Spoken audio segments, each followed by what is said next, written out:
तर मित्रांनो, आज आपण चाललो आहे एक अशा वेगळ्या मंदिराला भेट देण्यासाठी. ते म्हणजे अमृतेश्वर मंदिर. सन 1880 मध्ये बांधलेले, तब्बल 1200 पेक्षा जास्त वर्ष जुने असलेले हे अतिशय सुंदर असे महादेवाचे मंदिर. हे मंदिर अकोले तालुक्यात असून अकोले तालुक्यापासून 50 किलोमीटर अंतरावर व भंडारदरा धरणाच्या मागच्या बाजूला असलेले हे मंदिर. तर चला, तर मग आपण जाऊया आपल्या वाटेने.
तर मित्रांनो, आपण मंदिराच्या ठिकाणी पोहोचलो आहे. पण या ठिकाणी आपल्याला बाहेर बोर्ड लावला आहे की प्री वेडिंग आणि ड्रोन उडवण्यास मनाई आहे. ते का बरं माहीत नाही, पण या ठिकाणी अकोल्यापासून 50-55 किलोमीटर अंतरावर असलेले अमृतेश्वर मंदिर हे खूप जुने महादेवाचे मंदिर आहे. आणि याच मंदिराचे तुम्ही जर आले तर याच्या अलीकडे तुम्हाला रतनगडही पाहायला मिळेल. आणि या साईडला भंडारदरा धरणाचा जलसाठा पावसाळ्यात या ठिकाणापर्यंत असतो.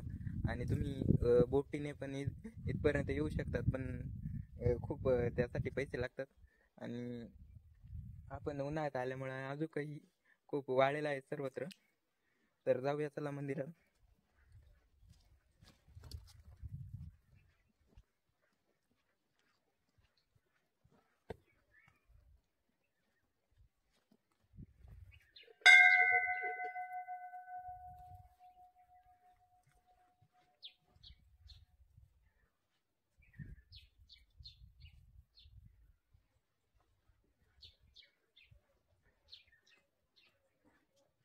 जर तुम्ही या मंदिरात येण्याचा प्लॅन करत असेल तर या मंदिराच्याच या साईडने या पुलाला खेटून आपल्याला रतनगडलाही जायला रस्ता आहे. आपण रतनगडला पण जाऊ शकतात. ते बघा, तिथे वरती रतनगड आहे. आणि या ठिकाणी खूप सुंदर असं पावसाळ्याच्या दिवसात वातावरण असतं. तर मंदिराच्या आतमध्ये खूप छान असे प्रकारे कोरीव काम आपल्याला पाहायला मिळते. आणि या ठिकाणी महादेवाची पिंड आहे. पावसाळ्यात या ठिकाणी भंडारदरा धरणाचे जलसाठा यात येतो. त्यात कमरे एवढे पाणी आढळून येते. आणि त्याच्या साईडला पाहू शकता किती सुंदर असं गार वातावरण आहे.